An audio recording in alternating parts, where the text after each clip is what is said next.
السلام عليكم ورحمة الله وبركاته. رب اشرح لي صدري ويسر لي أمري واحلل عقدة من لساني يفقهوا قولي. يا رب بالمصطفى بلغ مقاصدنا واغفر لنا ما مضى يا واسع الكرم. مولاي صل وسلم دائما أبدا على حبيبك خير الخلق كلهم.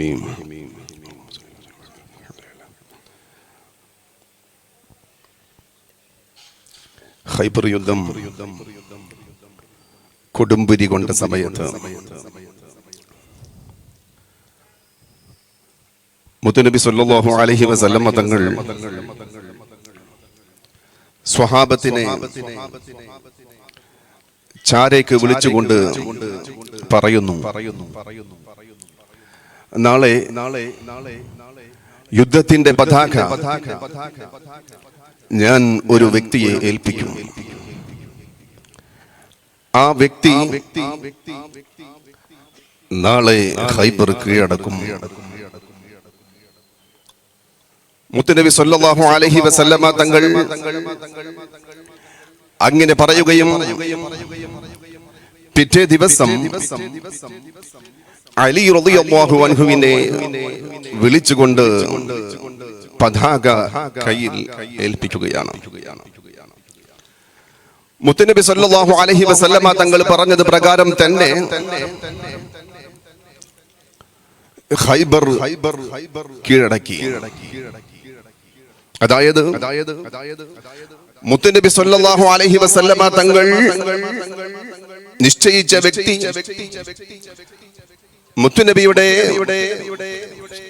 നിർദ്ദേശപ്രകാരം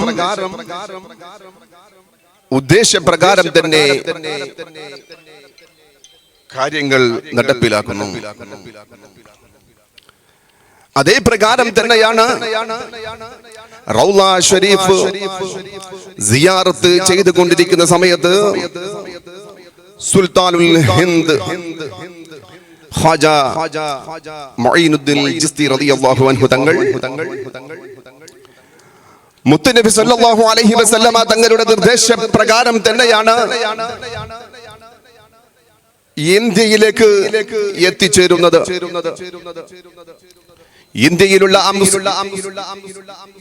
ആയിരക്കണക്കിന് വരുന്ന മുസ്ലിമീങ്ങൾക്ക് തൗഹീദിന്റെ മന്ത്രധ്വനികൾ പകർന്നു നൽകാൻ ഖാജ തങ്ങൾ ഉപ്പാപ്പാക്ക് സാധിച്ചത് മുത്തുനബി സല്ലല്ലാഹു അലൈഹി വസല്ലമ തങ്ങളുടെ നിർദ്ദേശപ്രകാരം ഇന്ത്യയിലേക്ക് എത്തിയത് കൊണ്ടാണ്.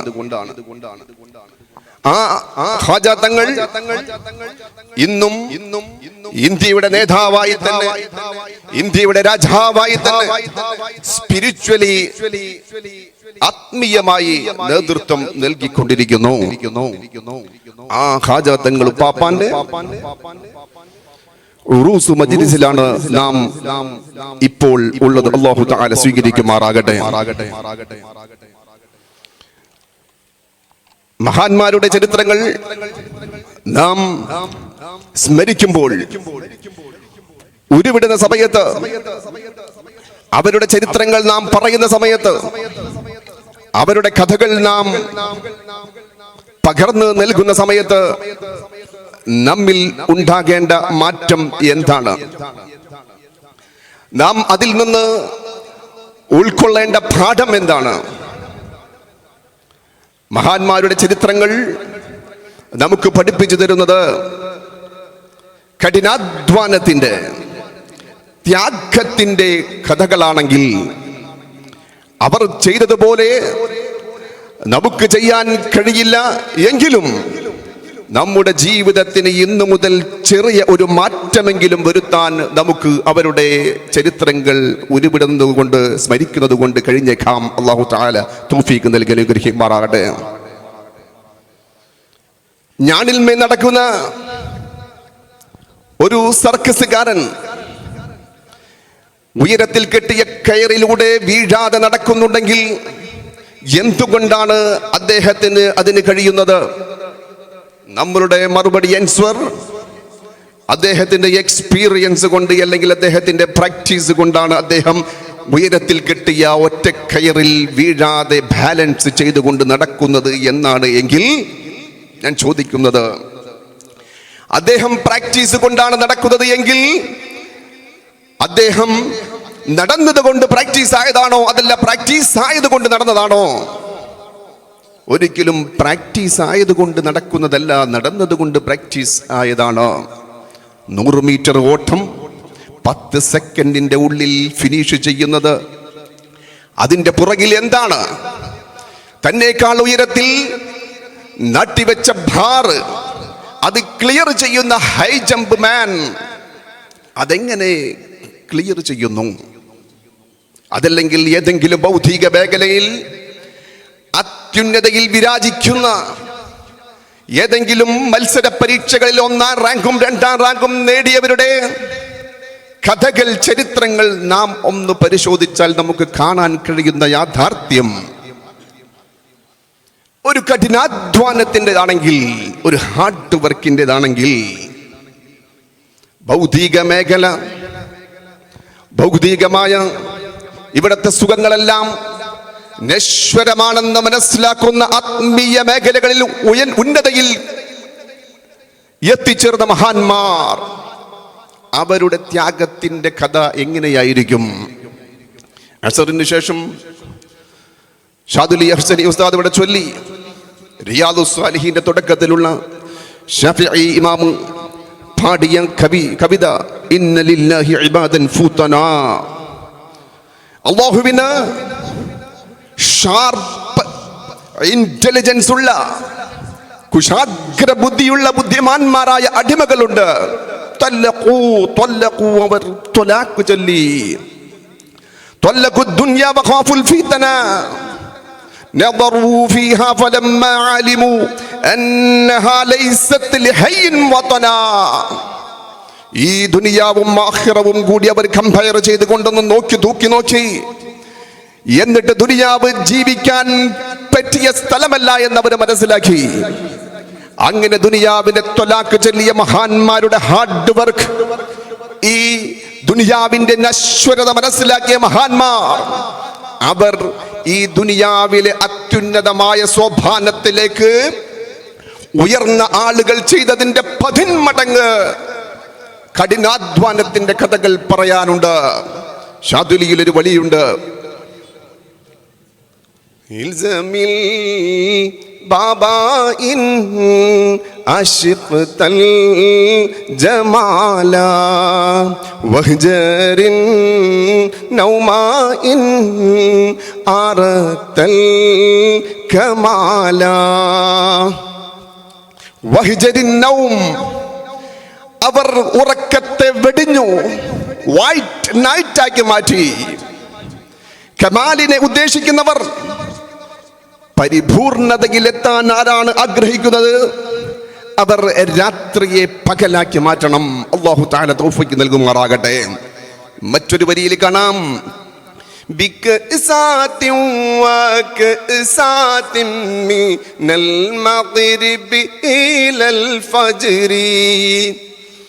മഗ്രിബ് മുതൽ സുബഹി വരെ അല്ലാഹുവുമായിട്ടുള്ള മുനാജാത്തിൽ ലയിച്ചുകൊണ്ട്, അല്ലാഹുവിന്റെ പ്രേമത്തിന്റെ കള്ള് കുടിച്ചുകൊണ്ട്, സ്നേഹത്തിന്റെ കള്ള് കുടിച്ചുകൊണ്ട് അവർ മഗ്രിബ് മുതൽ ഇബാദത്തിൽ മുഴുകിക്കൊണ്ട് പ്രഭാതം വരെ ജീവിക്കുന്നു.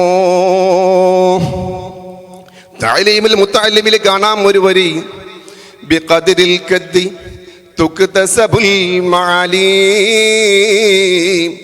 വമൻ ത്വലബൽ ഉലാ സഹറൽ ലയാലി. എത്രത്തോളമാണോ നാം അധ്വാനിക്കുന്നത്, അത്രത്തോളമാണ് നമുക്ക് ഉന്നതികൾ കൈവരിക്കാൻ സാധിക്കുക. വമൻ ത്വലബൽ ഉലാ, ഉന്നതിയെ ലക്ഷ്യം വെക്കുന്ന ആരെങ്കിലും ഉണ്ടെങ്കിൽ, സഹറൽ ലയാലി, അവൻ ഉറക്കം ഒഴിച്ചു കൊള്ളട്ടെ. തുരീദുൽ ഇസ്സ ثم تنام ليلا أضاء العمر في طلب المحال. ഉന്നതിയിലെത്തണോ ആഗ്രഹമുണ്ട്, വലിയ വലിയ ഉന്നത സ്ഥാനങ്ങളിലേക്ക് എത്താൻ ഔലിയാക്കന്മാരുടെ പദവികളിലേക്ക് ഉയർന്നു പോകാൻ ആഗ്രഹമുണ്ട്. പക്ഷേ തുമ്മത്തനാമുലൈല, രാത്രിയിൽ കിടന്നുറങ്ങുന്നു എങ്കിൽ നീ ലഭിക്കാത്തത് മുഹാൽ, അസംഭവ്യത്തെ തേടിക്കൊണ്ട് നിന്റെ ആയുസ്സിനെ പാഴാക്കുന്നു. അല്ലാഹു തആല കാത്തുരക്ഷിക്കുമാറാകട്ടെ. ഔലിയാക്കന്മാർ, അല്ലാഹുവിന്റെ സാമീപ്യം സിദ്ധിച്ചവര് ഒരുപാട് വർഷങ്ങൾ, മാസങ്ങളോളം, വർഷങ്ങളോളം അവരുടെ ജീവിതത്തിൽ ഉടനീളം ചെയ്ത കാര്യങ്ങൾ നമ്മുടെ ആയുസ്സിൽ ഒരു ദിവസം പോലും ഉണ്ടാകാത്ത ഒട്ടേറെ സംഭവങ്ങൾ നമുക്ക് കാണാൻ കഴിയും. അതായത് അവർ ജീവിതത്തിൽ ഉടനീളം ചെയ്ത കാര്യങ്ങൾ. ഇന്ന് സുബഹിക്ക് ഇവിടെ പ്രഭാത മൗലിദിന് വരുന്നതിന് മുമ്പായി കൊണ്ട് സുബഹി നിസ്കാരത്തിന് ഇവിടെ എത്താൻ ഉസ്താദ് നിർദ്ദേശിച്ചിരുന്നു. അത് പ്രകാരം സുബഹിക്ക് മുമ്പ് എല്ലാ കുട്ടികളും എഴുന്നേറ്റു. ഒപ്പം ഞാനും എഴുന്നേറ്റുകൊണ്ട് ഹൗദിന്റെ കരയിൽ ചെന്നുകൊണ്ട് വെള്ളം ഒഴിക്കാൻ നോക്കുമ്പോൾ ചെറിയ തണുപ്പ്. ആ തണുപ്പ് കണ്ടപ്പോൾ ചെറിയൊരു പ്രയാസം. ആ പ്രയാസം നാം അനുഭവിക്കുമ്പോൾ കുളിക്കാൻ നമുക്ക് മടി വരുന്നു. എന്നാൽ മുഹിയുദ്ദീൻ ശൈഖ് റളിയല്ലാഹു അൻഹുവിനെ കുറിച്ച് അവിടുത്തെ മുഹിയുദ്ദീൻ മാലയിൽ കാണാം, 40 വട്ടം ജനാബത്തുണ്ടായാരെ 40 വട്ടം കുളിച്ചോവർ. ജനാബത്തുണ്ടായാൽ ഉടൻ കുളിക്കൽ നിർബന്ധമില്ല. ഐസ് കട്ട പൊട്ടിച്ചുകൊണ്ടാണ് കുളിക്കുന്നത്. ചെറിയ തണുപ്പല്ല, കോച്ചു വലിക്കുന്നതായ തണുപ്പത്ത് ഒരു പ്രാവശ്യം ജനാബത്തുണ്ടാകുന്നു, കുളിക്കുന്നു, വീണ്ടും ജനാബത്തുണ്ടാകുന്നു, വീണ്ടും കുളിക്കുന്നു. തൊട്ടുടനെ കുളിക്കൽ സുന്നത്താണ്. മുത്തുനബി സല്ലല്ലാഹു അലൈഹി വസല്ലമ തങ്ങളുടെ സുന്നത്തെടുക്കാൻ വേണ്ടി അത് ത്യാഗങ്ങൾ സഹിക്കുന്നു, സുഖങ്ങൾ ത്യജിക്കുന്നു. കുളിച്ച് 40 വട്ടം കുളിക്കുന്നു. നമുക്ക് കഴിയുമോ? നലവേറും ഈശാതോ ലൂതോരുവാലെ 40 സുബിഹിതോളുതോവർ. ഇശാ നിസ്കരിച്ച വുളൂ കൊണ്ട് സുബഹി നിസ്കരിക്കുന്നത് ഒരു ദിവസമല്ല, ഒരു മാസമല്ല, ഒരു വർഷമല്ല, 4 വർഷമല്ല, 40 വർഷമാണെങ്കിൽ ഏതെങ്കിലും എൻ്റെ ശബ്ദം ശ്രദ്ധിക്കുന്നവർ ഏതെങ്കിലും ആയുസ്സിലെ ഒരു ദിവസം ഇശാ നിസ്കരിച്ചത് മുതൽ സുബഹി വരെ നിസ്കരിച്ചുകൊണ്ട് അതേ വുളൂ കൊണ്ട് നിസ്കരിച്ചവരുണ്ടോ? എന്നോട് കൂടെയാണ് ഞാൻ ഉറക്കെ ചോദിക്കുന്നത്. ഔലിയാക്കന്മാർ അത്യുന്നതമായ സോപാനത്തിലേക്ക് ഉയർന്നത് അവർ അധ്വാനത്തിന്റെ, കഠിനാധ്വാനത്തിന്റെ തീച്ചൂളയിലൂടെ സഞ്ചരിച്ചുകൊണ്ടാണ്. മഹാനായ ഖ്വാജാ തങ്ങളെ കുറിച്ച് പറയുന്നു, ബഖ്തിയാർ കാക്കി ദഹ്ലവി റളിയല്ലാഹു അൻഹു അവിടുത്തെ മുരീദാണ്, പറയുന്നു 70 വർഷം 70 ഇയേഴ്സ് 70 വർഷം പകല് മുഴുവൻ നോമ്പായിരുന്നു. 111-ാമത്തെ വയസ്സിലാണ് വഫാത്താകുന്നത്. 70 വർഷവും നോമ്പ് നോൽക്കുന്നു. നോമ്പ് തുറക്കുന്നതിനെ കുറിച്ച് പറയുന്നു, ഉണക്ക റൊട്ടി കൊണ്ടാണ് നോമ്പ് തുറക്കുന്നത്. റമദാനിൽ നമ്മുടെ നോമ്പ് തുറയുടെ അവസ്ഥ എങ്ങനെയാണ്? പൊരിക്കടിയില്ലെങ്കിൽ നമ്മുടെ വിഷമം എന്താണ്? ഞാൻ പറയുന്നത് കുറ്റം പറയുകയല്ല. മഹാന്മാരെങ്ങനെ മഹാന്മാരായി, എങ്ങനെ ഇത്രയും ഉന്നതിയിലെത്തി, നാം എവിടെ കിടക്കുന്നു? എന്തുകൊണ്ട് ഇന്ത്യ മുഴുവനും ഖാജാ തങ്ങളുടെ ഉറൂസ് കഴിക്കുന്നു എന്ന് ചിന്തിക്കുന്നവർ അവരുടെ ചരിത്രത്തിലേക്കൊന്ന് എത്തി നോക്കിയാൽ മാത്രം മതി നാം ഒന്നുമല്ല എന്ന് മനസ്സിലാകാൻ. എന്തിനാണ് ഇവരിതെല്ലാം ചെയ്യുന്നത്? അവർ നഫ്സിനെ സ്ഫുടം ചെയ്തെടുക്കുന്നു, സംസ്കരിച്ചെടുക്കുന്നു, പ്യൂരിഫൈ ചെയ്യുന്നു. എങ്ങനെയാണ് പ്യൂരിഫൈ ചെയ്യുന്നത്? ത്യാഗത്തിന്റെ തീച്ചൂളയിലിട്ട് ചുട്ടെടുക്കുന്നു ശരീരത്തിന്, നഫ്സിനെ. കഥൂറാത്ത്, മ്ലേച്ഛമായ സ്വഭാവങ്ങളെ മാറ്റി നല്ല സ്വഭാവങ്ങളെ അവിടെ വെക്കുന്നു. മുത്തുനബി സല്ലല്ലാഹു അലൈഹി വസല്ലമ തങ്ങൾ പറയുന്നു, വല്ലദീ നഫ്സി ബിയദിഹി ലാ യദ്ഖുലുൽ ജന്നത അഹദുൻ ഇല്ലാ ബിഹുസ്നിൽ ഖുൽഖി. ആരും തന്നെ സ്വർഗ്ഗത്തിൽ പ്രവേശിക്കുകയില്ല സൽ സ്വഭാവം കൊണ്ടല്ലാതെ. അക്മലുൽ മുഅ്മിനീന ഈമാനൻ അഹ്സനുഹും ഖുൽഖാ ശഫീഉനാ റസൂലുള്ളാഹി സ്വല്ലല്ലാഹു അലൈഹി വസല്ലം. മറ്റൊരു ഹദീസിൽ കാണാം, ഇന്ന മിൻ അഹബ്ബിക്കും ഇലയ്യ വഅഖ്റബിക്കും മിന്നി മജ്ലിസൻ യൗമൽ ഖിയാമത്തി അഹാസിനുകും അഖ്ലാഖാ ശഫീഉനാ റസൂലുള്ളാഹി മാ മിൻ ഷൈഇൻ അദ്ഖല ഫീ മീസാനിൽ മുഅ്മിനി മിനൽ ഖുലുഖിൽ ഹസനി. മീസാനിൽ ഏറ്റവും ഭാരം തൂങ്ങുന്നത് അത് സൽ സ്വഭാവമാണ്. അല്ലാഹു തആല നമ്മുടെ സ്വഭാവം നന്നാക്കി തരട്ടെ. ഏറ്റവും നല്ല സ്വഭാവത്തിന്റെ ഉടമ അക്മലുൽ മുഅ്മിനീന ഈമാനൻ അഹ്സനുഹും ഖുലുഖാ വഇന്നക ലഅലാ ഖുലുഖിൻ അദീം. മുത്തുനബിയാണ് ഏറ്റവും വലിയ സ്വഭാവത്തിന്റെ ഉടമ. അക്മലുൽ മുഅ്മിനീന ഏറ്റവും വലിയ ഈമാനും വിശ്വാസിയും ആരാണ്? മുത്തുനബി സല്ലല്ലാഹു അലൈഹി വസല്ലമ തങ്ങളാണെങ്കിൽ മുത്തുനബിയുടെ സ്വഭാവത്തിനെ കുറിച്ച് ആയിഷ റളിയല്ലാഹു അൻഹ തങ്ങളോട് ചോദിച്ചപ്പോൾ അവിടുന്ന് പറയുന്നു, ഖുലുഖുഹു അൽ ഖുർആൻ. മുത്തുനബിയുടെ സ്വഭാവം അത് ഖുർആനാണ്. ആ ഖുർആനിൽ പറഞ്ഞ സ്വഭാവത്തിന്റെ എല്ലാ സത്തുകളും ഊറ്റിയെടുത്തുകൊണ്ട് നുകർന്നെടുത്തുകൊണ്ട് ജീവിതത്തിൽ പകർത്തിയവരാണ് മഹാന്മാർ. മുത്തുനബി സല്ലല്ലാഹു അലൈഹി വസല്ലമ തങ്ങളുടെ സ്വഭാവങ്ങൾ, ചര്യകൾ ജീവിതത്തിൽ പകർത്തിയവരാണ് ഔലിയാക്കന്മാർ. ഖാജാ തങ്ങളുടെ ജീവിതം പരിശോധിക്കുമ്പോൾ നമുക്കത് കാണാൻ കഴിയുന്നു. وعباد الرحمن يمشون على الأرض هونا وإذا خاطبهم الجاهلون قالوا سلاما والذين يبيتون لربهم سجدا وقياما. അവർ വളരെ താഴ്മയോടുകൂടി ഭൂമിയിലൂടെ നടക്കുന്നവരാണ്. വിഡ്ഢികളെ കണ്ടാൽ സലാം പറഞ്ഞു മടങ്ങുന്നവരാണ്. മാത്രമല്ല വല്ലദീന യബീതൂന ലിറബ്ബിഹിം സുജദൻ വഖിയാമാ. രാവിൽ സുജൂദ് ചെയ്തുകൊണ്ട് അല്ലാഹുവുമായി മുനാജാത്ത് നടത്തിക്കൊണ്ട് രാവിൽ അവർ കഴിഞ്ഞുകൂടുന്നവരാണ്. രാത്രിയിൽ 2 റക്അത്തെങ്കിലും തഹജ്ജുദ് നിസ്കരിക്കാൻ അല്ലാഹു തആല നമുക്ക് ഇഷ്ടം തരട്ടെ, തൗഫീഖ് നൽകി അനുഗ്രഹിക്കുമാറാകട്ടെ. അങ്ങനെയുള്ളവരാണ് മഹാന്മാർ. അവർക്ക് തവാദുആണ്, താഴ്മ പ്രകടിപ്പിക്കുന്നവരാണ്. ഇന്ന തവാദുഅ ലാ യസീദുൽ അബ്ദ ഇല്ലാ റിഫഅതൻ ശഫീഉനാ റസൂലുള്ളാഹി ഫതവാദഉ യർഫഉകുമുല്ലാഹ്. തവാദുഅ കാണിച്ചാൽ, താഴ്മ പ്രകടിപ്പിച്ചു കഴിഞ്ഞാൽ അല്ലാഹു തആല അവനെ ഉയർത്തുന്നു. ഖാജാ തങ്ങൾക്ക് താഴ്മയുണ്ടായിരുന്നു. ആര് പറഞ്ഞു? ഞാൻ പറയുന്നതല്ല. സർട്ടിഫിക്കറ്റ് കൊടുക്കുന്നത് ആരാണെന്നറിയുമോ? തഫ്രീജുൽ ഖാത്തിരിൽ കാണാം. മഹാനായ മുഹ്യിദ്ദീൻ ശൈഖ് റളിയല്ലാഹു അൻഹു തങ്ങൾ ഒരിക്കൽ പറയുന്നു, എല്ലാ മാരുടെ തോളുമ്മൽ ഏകല്ലാരുളാലെ എൻ്റെ കാലെന്നോവർ. അപ്പോഴേ ഭൂമിയിലെ ശൈഖന്മാരെല്ലാരും അവർക്ക് തല താത്തി ചാച്ചി കൊടുത്തോവർ. തങ്ങൾ പറയുന്നു, ഒരിക്കൽ എല്ലാ മശായിഖന്മാരുടെ തോളിലും എൻ്റെ കാലുണ്ട് എന്ന് പറയുമ്പോൾ ഖാജാ തങ്ങൾ ഖുറാസാൻ മലകളിൽ ഇബാദത്തിലായി മുഴുകിക്കൊണ്ടിരിക്കുകയാണ്.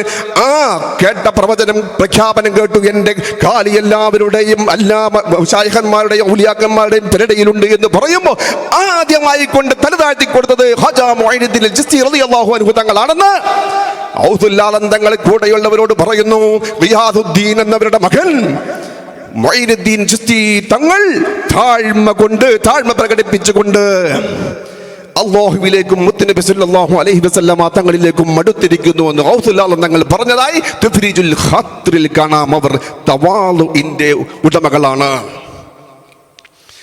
ഖാജാ തങ്ങളെ കുറിച്ച് പറയുന്നത്, അസറിന് ശേഷം ഷാദിലി ഉസ്താദ് പറഞ്ഞു, എന്ത് ആത്മാർത്ഥമായി നാം ചോദിച്ചാൽ, എപ്പോ ചോദിച്ചാൽ, മരണത്തിന് ശേഷം ഇപ്പോൾ ചോദിച്ചാൽ, ഒറ്റ കണ്ടീഷനാണ്, സിൻസിയറിറ്റി, ഇഖ്ലാസ് വേണം, ആത്മാർത്ഥത വേണം, എങ്കിൽ നമുക്ക് ഉത്തരം ലഭിക്കും. അതിന്റെ എക്സാമ്പിൾ പറഞ്ഞു. ഔറംഗസീബ് റളിയല്ലാഹു അൻഹു തങ്ങൾ ഖാജാ തങ്ങളെ സിയാറത്ത് ചെയ്തുകൊണ്ട് ഷാജഹാൻ മസ്ജിദിലേക്ക് നിസ്കരിക്കാൻ പോകുന്ന വഴിയിൽ ഒരു കുരുടൻ ഇരിക്കുന്നു, പരാതി പറയുന്നു, ദുആ ചെയ്യുന്നുണ്ട്. രാജാവ് കുശലാന്വേഷണം നടത്തിയപ്പോൾ പറഞ്ഞു, എന്തു പറ്റി? അദ്ദേഹം പറഞ്ഞു, ഞാൻ ഒരുപാട് ദിവസങ്ങളായി ഇവിടെ വന്നിട്ട്, പക്ഷേ എൻ്റെ കണ്ണിന്റെ കാഴ്ച തിരിച്ചു കിട്ടിയിട്ടില്ല. ഖാജാ തങ്ങളോട് ഒരുപാട് പരാതി പറഞ്ഞു. സമയത്ത് പറഞ്ഞത് നിങ്ങൾ കേട്ടല്ലോ, ഞാൻ തിരിച്ചു വരുമ്പോൾ, നിസ്കരിച്ച് തിരിച്ചു വരുമ്പോൾ അദ്ദേഹത്തിന്റെ കഴുത്തിന് മുകളിൽ തല പാടില്ല. ഭടന്മാരോട് പറഞ്ഞപ്പോൾ അദ്ദേഹം ആത്മാർത്ഥമായി ഉള്ളിൽ നിന്നും ആത്മാർത്ഥമായി കൊണ്ട് ദുആ ചെയ്യുന്നു. മക്ബറയിൽ പോയി പൊട്ടിക്കരഞ്ഞുകൊണ്ട് ദുആ ചെയ്യുന്നു. തിരിച്ചു വരുമ്പോൾ കണ്ണിന്റെ കാഴ്ച ശക്തി കിട്ടിയെങ്കിൽ അതിന്റെ ഒരു ലൈവ് എക്സാമ്പിൾ ആണ് ഞാൻ അല്ലെങ്കിൽ നമ്മൾ ഇപ്പോൾ ഇവിടെ കൂടി നിൽക്കുന്നത്. What I mean is, you know, കക്കിടിപ്പുറത്ത് നിന്ന് ആരംഭിച്ച ദർസ് പിന്നീട് മുഹിയുദ്ദീൻ പള്ളിയിലേക്ക് മാറുന്നു, അസുഫ ദർസ്. അതിനുശേഷം വലിയ പള്ളിയിലേക്കും മുഹിയുദ്ദീൻ പള്ളിയിലുമായി 2 പാർട്ടായി ദർസ് തുടങ്ങുന്നു. ദർസ് മാറുന്നു. പിന്നീട് മുഴുവൻ ദർസും വലിയ പള്ളിയിലേക്ക് മാറുന്നു. ശേഷം അവിടെ ഉൾക്കൊള്ളാൻ കുട്ടികൾ കൂടി ഉൾക്കൊള്ളാൻ കഴിയാത്തതിന്റെ പേരിൽ പിന്നീട് ചെമ്മാട്ടേക്ക് ദർസ് മാറുന്നു. 5 വർഷം അവിടെ ദർസ് നടത്തുന്നു. പിന്നീട് സാഹചര്യം പ്രതികൂലമാകുന്നു. ആ സമയത്ത് ശൈഖുനാ ഉസ്താദിന്റെ അരികിലുള്ള ഒരു ചോദ്യം, എന്താണ് ഇനി അടുത്ത പ്ലാൻ? മോർ ദാൻ 200 സ്റ്റുഡൻസ് ഉണ്ട്, 200-ലേറെ വിദ്യാർത്ഥികളുമായി. ഇനി ഏത് പള്ളിയിലേക്ക് പോകും? ആരാണ് ചെലവ് കൊടുക്കാൻ തയ്യാറാകുക? ഇനി എന്ത് എന്ന ചോദ്യത്തിന് മറുപടിയായി ഉസ്താദ് പറയുന്നു, നമുക്ക് ഖാജാ തങ്ങളുടെ ദർബാറിലേക്ക് പോകാം. 200ഓളം വരുന്ന വിദ്യാർത്ഥികളുമായി റമദാൻ മാസത്തിൽ 1 മാസക്കാലം അജ്മീറിൽ താമസിക്കുന്നു. എനിക്ക് തോന്നുന്നു ഇതിന് മുമ്പും അങ്ങനെ ഒരു യാത്രയുണ്ടായിട്ടില്ല. ഇതിന് ശേഷവും ഇതുവരെ ഒരു യാത്ര, ഒരു ദർസിൽ 200ഓളം വിദ്യാർത്ഥികളെയും കൊണ്ട് അജ്മീറിൽ 1 മാസം താമസിക്കാൻ പോയ ഒരു ഉസ്താദിനെയും നിങ്ങൾക്ക് കാണാൻ കഴിയില്ല. അവിടെ പോയി പൊട്ടിക്കരയുന്നു. ഹാജാ തങ്ങളുടെ മുന്നിൽ നിന്ന് പൊട്ടിക്കരഞ്ഞു. വിഷയങ്ങൾ പറയുന്നു. ദർസ് നടത്താൻ സ്ഥലം വേണം. അതേ പറഞ്ഞതിന്റെ മറുപടിയായിക്കൊണ്ട് അശ്രദ്ധമായി കിടന്നിരുന്ന കടൽ തീരത്തെ ഈ വദി ഹാജ എന്ന് പറയുന്ന സ്ഥലത്ത് ഇന്ന് ഇൽമിന്റെ പ്രളയമായി മാറിയതിന്റെ പിറകിൽ ഹാജാ തങ്ങളുടെ കറാമത്താണെന്ന് വിശ്വസിക്കാൻ ബുദ്ധിയുള്ള ഒരാൾക്കും കഴിയാതിരിക്കുകയില്ല. What I mean is, you know, ആത്മാർത്ഥമായി നാം ഇപ്പോൾ ഹാജാ തങ്ങളോട് ചോദിച്ചാൽ ഒരു കണ്ടീഷൻ, ആത്മാർത്ഥത ഉണ്ടെങ്കിൽ അല്ലാഹു തആല ഉത്തരം ചെയ്യും. മരണത്തിന് മുമ്പും ശേഷവും, മരണത്തിന് മുമ്പ് ഒരുപാട് കറാമത്തുകൾ നിങ്ങൾ കേട്ട് കഴിഞ്ഞു. ഒരിക്കലൊരു സ്ത്രീ ഓടി പൊട്ടി കരഞ്ഞുകൊണ്ട് വന്നു ഹാജാ തങ്ങളോട്, മകൻ മരിച്ചു. എന്താണ് മകൻ മരിച്ചു? പരാതി ആരോട്? ഹാജാ തങ്ങൾ ഉപ്പാപ്പാന്റെ അരികിൽ വന്നുകൊണ്ട് പറയുന്നു, പൊട്ടിക്കരഞ്ഞുകൊണ്ട് പറയുന്നു, അതാണ് ഹാജാ തങ്ങളുടെ ഔലിയാക്കന്മാരുടെ ഹൃദയം ലോലമാണ്, അവർ വേഗം അലിഞ്ഞു പോകുന്നു. ആ സ്ത്രീയെ സമാധാനിപ്പിക്കുന്നു, അല്ലാഹു സന്തോഷിപ്പിക്കും. പിന്നീട് കഫം ചെയ്ത് കിടക്കുന്ന കുട്ടിയുടെ അരികിലേക്ക് ചെന്നുകൊണ്ട് ഹാജാ തങ്ങൾ പറയുന്നു, അള്ളാഹുവിന്റെ സമ്മതപ്രകാരം മരിച്ചു കിടക്കുന്ന കുട്ടിയോട് എഴുന്നേൽക്കാൻ പറഞ്ഞപ്പോ കുട്ടി എഴുന്നേറ്റ് നിൽക്കുന്നു. ഇത് വിശ്വസിക്കാൻ ഒരു മുഅ്മിനിന് പ്രയാസമില്ല, വഹാബികൾക്ക് പ്രയാസമുണ്ടാകും. കാരണം ഖുർആനിൽ പറയുന്നു, ഈസാ നബി അലൈഹിസ്സലാം ഉഹിയിൽ മൗത, ഞാൻ മരിച്ചവരെ ജീവിപ്പിക്കും. അതേ അമ്പിയാക്കന്മാർ ചെയ്ത മുഅ്ജിസത്തുകൾ ഔലിയാക്കന്മാർ കറാമത്തായി ഇവിടെ പ്രകടിപ്പിക്കും.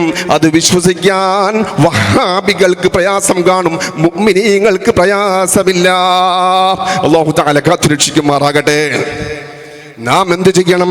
ഇവരുടെ ജീവിതത്തിൽ നിന്നും ഇവർ ചെയ്ത ത്യാഗത്തിൽ നിന്നും നമ്മൾ പാഠം ഉൾക്കൊണ്ടുകൊണ്ട് നമ്മുടെ ജീവിതത്തിന് ചെറിയ ഒരു മാറ്റം വരുത്താൻ ഈ സദസ്സ് കൊണ്ട് നമുക്ക് കഴിഞ്ഞാൽ ധന്യമായി പോയി. നമ്മുടെ സദസ്സ് ഒരുക്കിയത്, അതിനുവേണ്ടി കഷ്ടപ്പെട്ടത് എല്ലാം അല്ലാഹു തആല സ്വീകരിക്കുമെന്ന് പ്രതീക്ഷിക്കാം.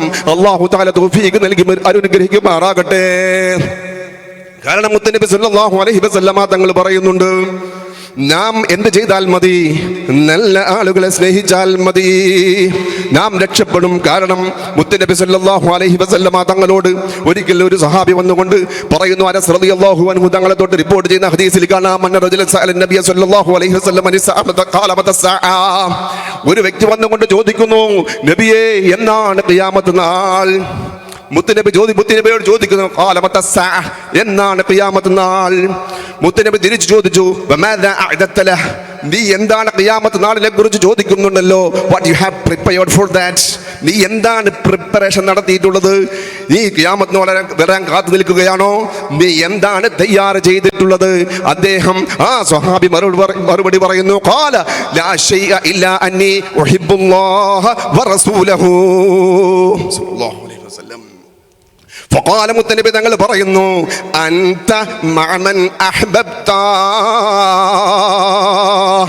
നീ ആരെ സ്നേഹിച്ചുവോ നീ അവന്റെ കൂടെയാണ് കേട്ടോ. അനസ് റളിയല്ലാഹു അൻഹു തങ്ങൾ പറയുന്നു, ഫമാ ഫരിഹ്നാ ബിശൈഇൻ ഫറഹ്നാ ബിഖൗലി നബി സ്വല്ലല്ലാഹു അലൈഹി വസല്ലം അൻത മഅമൻ അഹ്ബബ്ത. ഞങ്ങൾക്ക് സ്വഹാബത്തിന് ഏറ്റവും സന്തോഷമുണ്ടായ ദിവസം ഏതാണെന്നറിയുമോ? നീ ആരെ സ്നേഹിക്കുന്നുവോ അവന്റെ കൂടെയായിരിക്കുമെന്ന് പറയുമ്പോൾ നാം സ്നേഹിക്കേണ്ടത് ഹാജത്തങ്ങളെ സ്നേഹിച്ചാൽ നാം ഹാജത്തങ്ങളെ കൂടെ സ്വർഗത്തിൽ പോകും. അല്ലാഹു തആല തൗഫീഖ് നൽകുമാറാകട്ടെ. മഖ്ദൂം തങ്ങളെ സ്നേഹിച്ചാൽ നമുക്ക് മഖ്ദൂം തങ്ങളെ കൂടെ പോകാം. മുമ്പറം തങ്ങളെ സ്നേഹിച്ചാൽ, ഖുതുബുൽ ആലം സിഎം മടവൂർ പാപ്പാനെ സ്നേഹിച്ചാൽ നമുക്ക് അവരോടൊപ്പം സ്വർഗത്തിൽ പോകാം. ആ സ്നേഹമുണ്ടാകാൻ ഈ സദസ്സ് കാരണമാകട്ടെ. അല്ലാഹു തആല നമുക്ക് അവരോട് സ്നേഹം തരട്ടെ. അവരുടെ സ്നേഹവും മദതും അല്ലാഹു തആല നമുക്ക് ഓരോരുത്തർക്കും, ഈ സദസ്സിൽ പങ്കെടുത്തവർക്കും അവരുമായി ബന്ധപ്പെട്ട കുടുംബത്തിലുള്ള എല്ലാവർക്കും അല്ലാഹു തആല നൽകി അനുഗ്രഹിക്കുമാറാകട്ടെ. അസ്സലാമു അലൈക്കും.